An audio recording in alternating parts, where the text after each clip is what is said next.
Hey everybody, I hope that you're doing well. So we're starting our next chapter's worth of material. And this is actually going to be material scattered all throughout the textbook, because what we've done is we've taken and rearranged the course.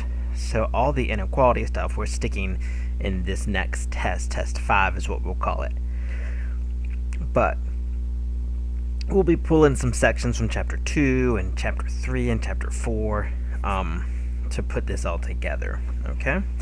So this will have a good bit of review. Well, I won't spend time on the review, but a good bit of things that we've already done in it. So the first thing we're going to do today is we're going to work with inequalities, and I want to make sure that we can graph them. We've talked about graphing, and I want to make sure that we can use interval notation. We've actually used interval notation when we did domain and range. And that was where you write something like, oh, if the number goes from 2 to infinity, we wrote it in that way. But I'll go over all this with you in a second, okay? So just kind of to talk about graphing inequalities, or graphing, interval notation and graphing, we kind of have 3 rules that we want to use. The rules, if it's a less than or a greater than, so if it's not equal to, we use parentheses. If it is equal to, we use square brackets, okay? If it's negative infinity or positive infinity, we always say these are not numbers, so we cannot equal them, so we need to use a parenthesis, okay? So these are kind of the things you need to make sure you remember which symbol to use with each inequality. So I'll show you what I mean. This will make way more sense once we jump into some examples. So what we're going to do is we're going to take our inequalities. Let's cover these up so we can just look at one at a time.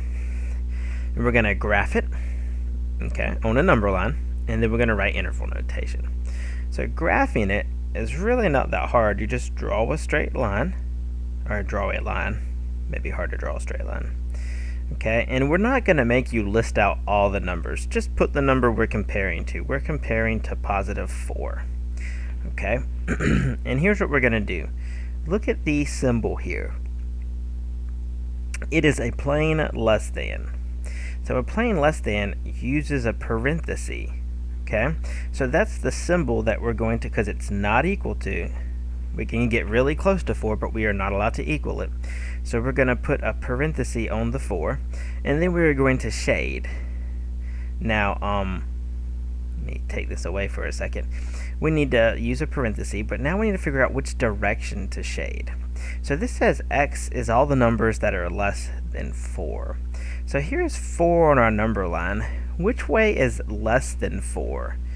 Now, if you have to think about it, numbers like 5, 6, and 7 are up here, and 3, and 2, and 1 are down here. Which ones are less than 4? This direction is less than 4.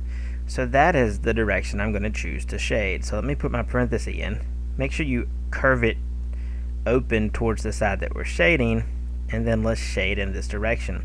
When I hit the end of a graph, I always kind of shade in the arrow too. So I know that I'm still going forever in that direction, okay? So that's how we graph these. You got to figure out the right symbol, parentheses, because it's not equal to, and then shade in the correct direction. These are way easier if the x is always on the left instead of having the x over here. You could have them in any way, but they're a lot easier to figure out when the x is over here, because this almost points in the way we're going to graph that way. So anyways, less than. So these numbers are included in all these x values that are less than 4. So we'd like to represent this now in interval notation. Okay, and we've done this before. So notice that we always read graphs, from left to right. We read in that direction. So looking at the most left, I see that this graph is going back forever. Okay? And the idea of going back forever means that this is going back towards negative infinity. So we'd like to say our interval runs from forever up to 4. Negative infinity to 4. So we always put this in the order left to right, negative infinity to 4. And then I know what symbol to use on the 4, because I have it on my graph as a parenthesis. What symbol am I going to use with the infinity here? Well, infinities always get a parenthesis. So there is our interval notation. Okay? It's really easy to write the interval notation just tracing the graph from left to right. So if you have the graph, it's super simple to do that. Now, when you do homework in my math lab, I don't think I'm going to assign in my math lab for my part 1 of 2.4. I will have the whole 2.4 assigned for part 2. Or maybe I'll assign it now and then I just have it due after I teach part 2. But the interval notation, they will not make you graph them. They will just ask for the answer in interval notation. It is much easier to go ahead and graph them yourself and then read the interval notation off of there. Let's do another one really quickly. X is greater than or equal to -3. So once again, you do not have to draw all the number line with all its points. You can just draw a line and put the number we're comparing to. We're comparing to -3. Just throw that in the middle. So we want to think about all the numbers that are greater than or equal to. This is an or equal to, so it's going to be one of these sides of the square bracket, right? Well, let's see. Which direction is greater than? These numbers? Are these numbers to the left or to the right? And the answer is to the right. So let's put our square bracket on the -3, open to the right, and we will trace to the right, hit our arrow, and shade in our arrow. Okay? So now we can read to give our interval notation. Okay, and we always read, remember, interval notation from left to right. So tracing this from left to right, when does the shading start? It starts right here at -3. So -3, comma, and then when does it end? It ends at an arrow. So that's infinity. This is the positive direction, so that's positive infinity. Now, what symbol am I going to use on the -3? Well, it was an or equal to, so I'm going to use a square bracket. What symbol am I going to use on the infinity? We always use a parenthesis on the infinities. So there is our interval notation. Okay. Let's do one more example before we dive a little deeper. X is greater than -1. So I can draw a number line and put my -1 on it. Now this is going to be a parenthesis because it is not equal to, just greater than. And which direction is greater than? This way. So open parenthesis in the greater than direction. I should use a different color, but you'll forgive me. And let's see if we can write our interval notation. So tracing from left to right, when does our shading start? Right there at -1. How far does it go? When does it end? Forever, over to infinity. What symbol did I use on the number? What symbol do I always get on an infinity? So there we go. So hopefully you're getting a little more cozy with the idea of graphing just on a number line for a simple inequality. And then interval notation is just reading from left to right. Where does the shading start and where does the shading end? Where does it start and where does it end? Where does it start and where does it end? And those give us our numbers for our interval notation. Now what we're going to do with this is we're going to not be given something this simple. We will be given an equation. We're going to solve it. Let me cover all this up while I talk. We're going to solve this inequality, and then our answer we can graph and write our answer in interval notation. Now, let me ask you a question. Don't write this down, but we know how to solve this if there is just a plain equal sign. We know how to do this without too much stress. I'm going to tell you that it's almost identical no matter what the symbol is right here, okay? We don't really care what's right in there. I can solve this the same way. There is one rule that's different, and I'll show you why. The only thing you have to worry about is when you're dividing or multiplying by a negative number. And let me show you why. So let's consider a true statement. -7 is definitely less than 10. Right? A negative number is definitely less than a positive number. So this is a true statement.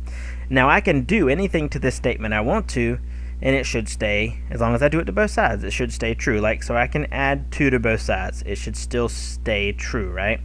That would be negative 5 is less than 12. Is this still true? Yes, it is. So those type of steps still work like normal, so solving when I go to subtract 7 over here should still work.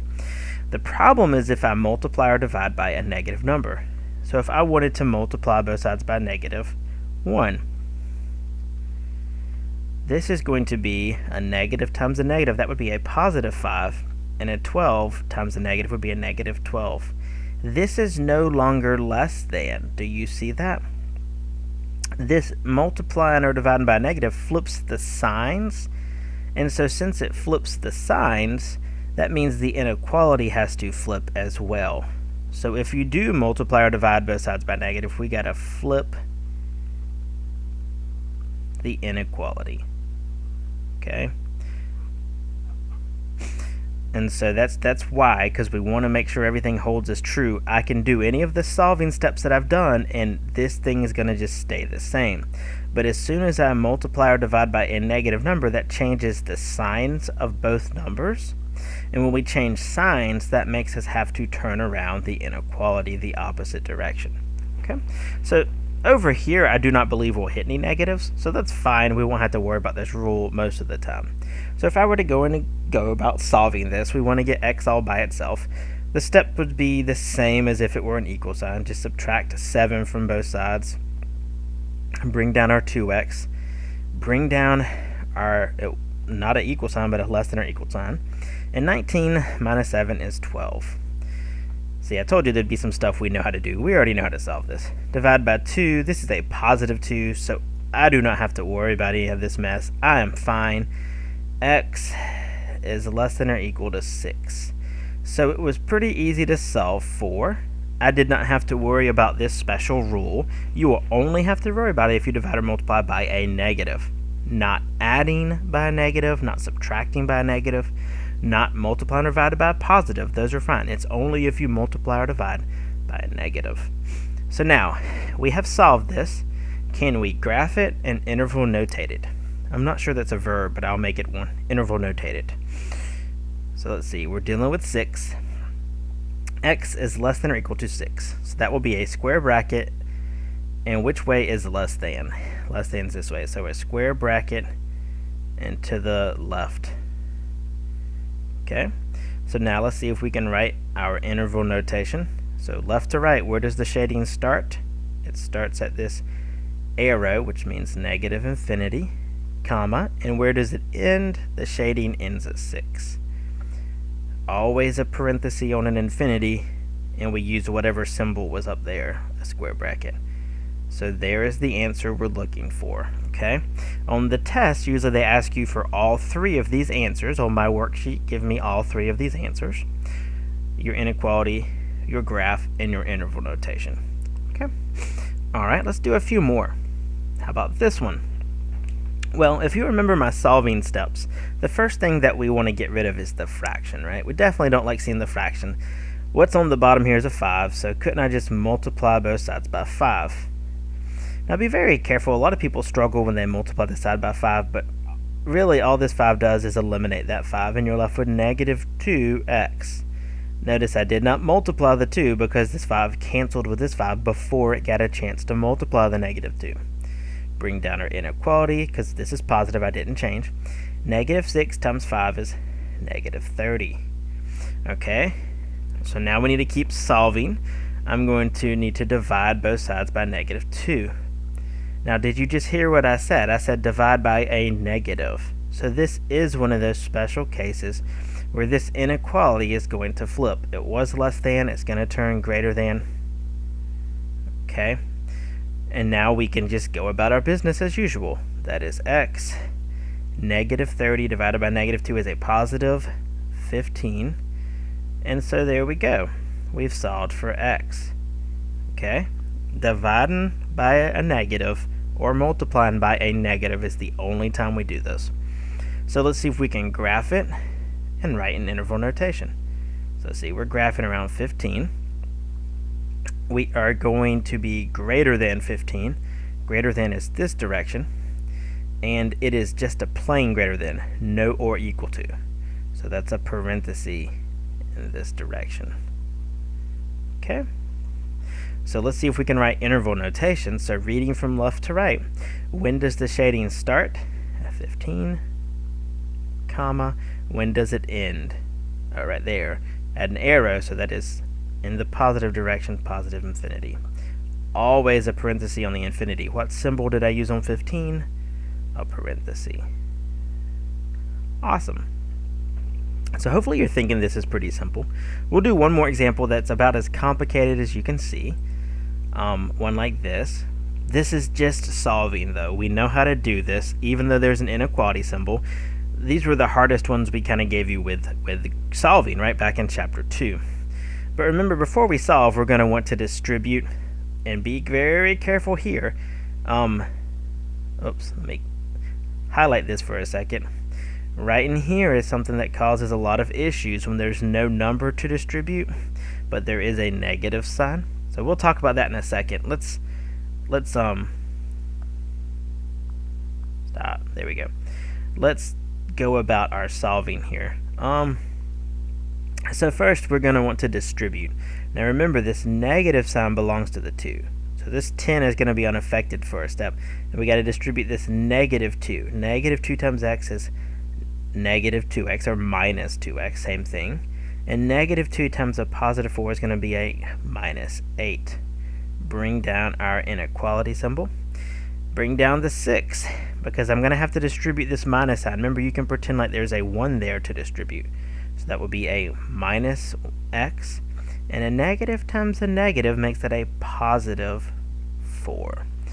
Okay, now we're not done simplifying, because you might hopefully notice that these are like terms. 10 and a minus 8. Well, 10 minus 8 is what? That is going to be, 10 minus 8 will be a positive 2. Bring down our inequality. Ooh, and I have like terms here. 6 plus 4. So what is 6 plus 4? That is positive 10. Alright, so are there any questions so far? Are we doing good? All I've done is simplified. I distributed, and then I combined my like terms. So now I can almost solve.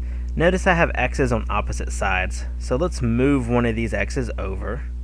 So let's add x to both sides here. Since this is a negative x, let me add x, because it will eliminate it from this side, and then I will only have x's on the left. Negative 2x plus x, that's just going to be negative 1x, or I don't need the 1, right? Bring down my plus 2, bring down my inequality. Over here, all I'm left with is a 10. Now I can finally solve. I can subtract 2 from both sides.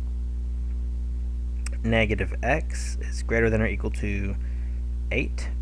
And then x is not quite by itself. Do you notice it's got a negative sign here? So what I need to do is divide both sides by negative 1. That's the easiest way to get rid of a negative sign. So what that's going to give me is positive x, but I am dividing by a negative. So this inequality will turn the other way, from a greater than or equal to towards a less than or equal to. And that's negative 8. So x is less than negative 8. So let's do our 2 other answers. Let's provide a graph, and then let's do interval notation. So let's see, less than or equal to is this way, and because it isn't or equal to, I can use a square bracket in this way. Now interval notation, remember we're going to read left to right. Where does my shading start? Add an arrow, so that means negative infinity, because this side's the negative side, right? Comma, where does my shading end? At negative 8. Infinities always have a parenthesis, and we steal the symbol off of the 8. So there we go. Alright, so that will be on the test. Interval notation, graphing and shading, solving your inequalities. If you do divide by a negative, you got to remember to flip it. Those are all things that you can see. Alright, I think I will post to my math lab, and it will not be due until after I finish teaching the next lesson, the 2.4 part 2. Okay, part 2, we're gonna add a few other details in here and make this a little more exciting. Alright, so you guys have a good night, and I will see y'all later.